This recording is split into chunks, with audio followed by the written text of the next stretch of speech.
Dear colleagues, I'm glad to have another cup of tea with you. In today's lesson, I want to share with you how to present grammar using guided discovery method. I will use materials from the course book for the 6th grade. If you wish, you may turn in your book to Unit 13, pages from 213 till 217. While watching my demo lesson, please pay attention to the way I elicited the meaning and the function of the target structure. After the lesson, we will meet again and discuss it with another cup of tea. Hello dear students, I hope you're doing well and didn't forget the topic of our previous lesson. What did we talk about last time? Yes, exactly. Last time we've talked about weather omens. By the way, do you remember what omens are? Omens are superstitions and sayings about the weather. Signs or signals? I see you have a very good memory, class. What about we play a game to check how well you remember the words about the weather omens? Let's do it.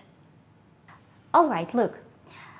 So look at these 3 pictures and say, who is a wizard? Which picture is it? C, right. Okay. The second one, gardening. Exactly, it's picture C. Let's look at the third one, chimney. Is it B or C? No, we know that B is a wizard. Is it C? No, it's A.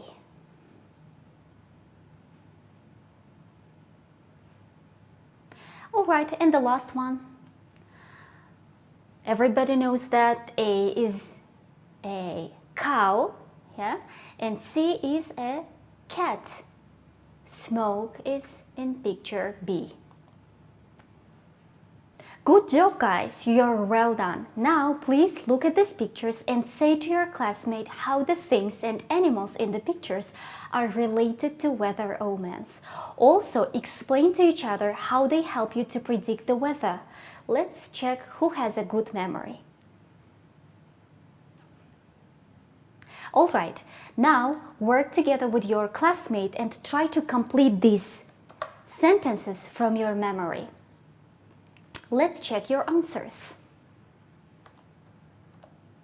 If you see a rainbow in the morning, there will be a storm. If clocks and watches tick louder, the weather will be very wet. C. If smoke from the chimney goes up, the weather will be clear. The weather will be windy if an old cat starts running and playing. E. When a dog eats grass, rain will come very soon. Alright, so now, do these sentences refer to past, present or future time? Let's look at the sentences. First one, if you see a rainbow in the morning, there will be a storm. Yes, we talk about the future. Do you use if to say that you are sure that one action will follow another action? No, we are not sure that actions will happen in the future when we use if.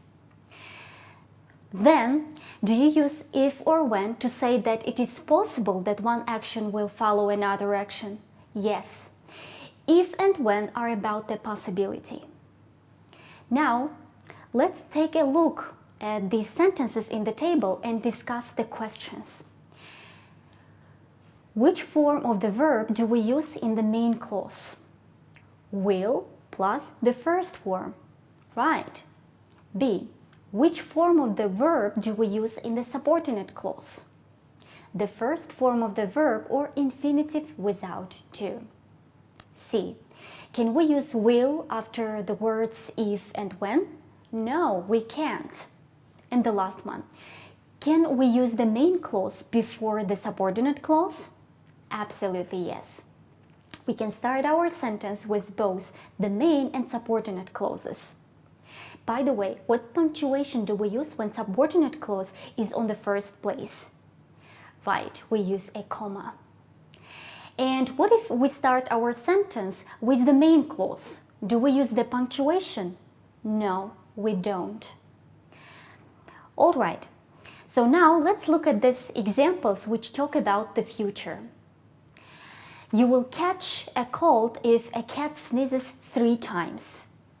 When Malik arrives, I'll ask about the future, but we use a present tense after a, if and when.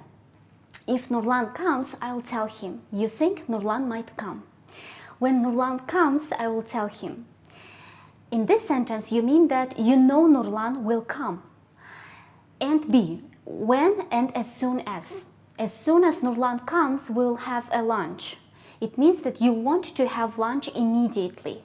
But when you say when Nurlan comes, we'll have lunch, it's not that urgent. All right, it's not that urgent. Okay, now it's high time to practice what we have learned and do some quiz. You will see a sentence with the gap on the screen. Read it and choose the correct word to complete the sentence. You'll answer right after you choose the best option. It will come up as a green tick if you answer correctly. So let's start. If dogs begin running in circles, the weather is, will be, or will. Which one is correct, guys? B, right? Very good. When the birds are fly low, will fly, or fly low to the ground, it will rain. Which option is the best one? When the birds fly. C is correct. Great. If there is nothing good on TV tonight, I will go out, or won't go out. Of course, if there is nothing good on TV tonight, you will go out. Good job. I will buy new jeans when I will have. B, has, or C, have. I will buy new jeans when I have enough money. Very good. If a cat will washes, or wash in front of the door, the guests come, will come, or comes. Think. B is correct. Well done, guys. Let's do one more activity. Please read the sentences and write the correct form of the verbs in brackets. When you finish, please work with your partner and compare your answers.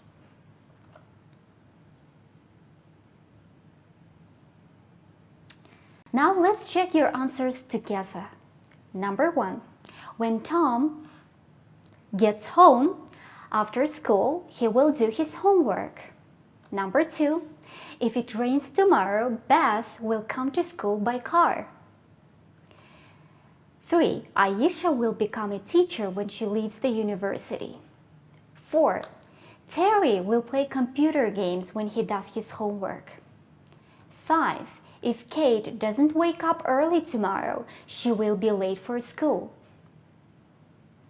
Well, now boys and girls, you work with your classmate and replace the names in the sentences with the names of people in the class.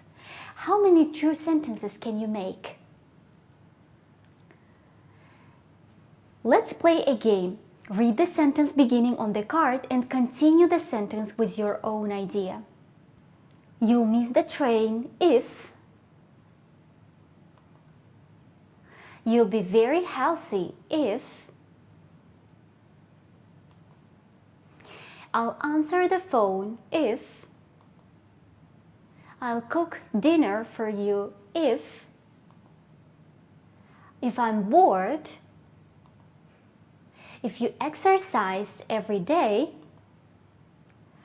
I'll be lonely if. I'll take my dog to the vet if. You'll feel better if. We'll be lucky if. If you don't take an umbrella. if you drink too much coffee, if you eat too much, you'll be cold if, you'll be in a big trouble if you practice English every day, if you invite me to your house, you'll pass the test if you're late to class, you won't have money. So that's it for today. You did a great job today. Goodbye, and I'll see you next time. Dear teachers, now it's time to have some tea and discuss the demo lesson. You probably noticed that I started my lesson with a game.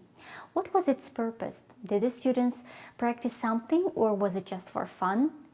Well, we played this game to revise the vocabulary. And it was done not only to energize students, but also to smoothly move on to the main part of the lesson, which was the introduction of the new grammar topic.